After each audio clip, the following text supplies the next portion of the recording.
tawag nga nagalanok baybayon ipadala ang kahayag. May kalag nga kinahanglan luwason ipadala ang kahayag. Ang kahayag ipadala na katustanan kanasuran. Ang kahayag ipadala na aron sila masidlakan.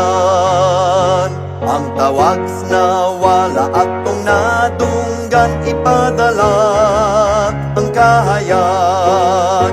Andamtang magsakripisyo sa tanan ipadala ang kahayag.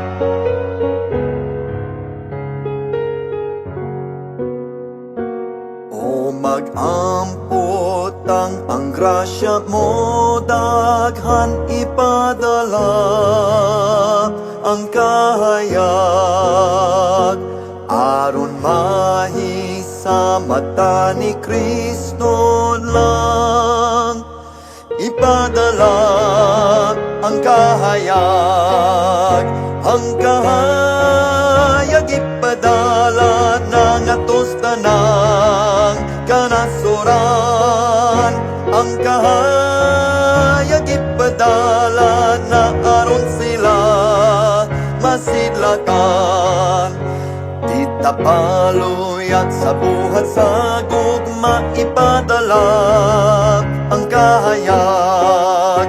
Hapit na mo ang punta sa korona ipadala ang kahayag. Ang kahayag ipadala na ngatos tanang kanasuran.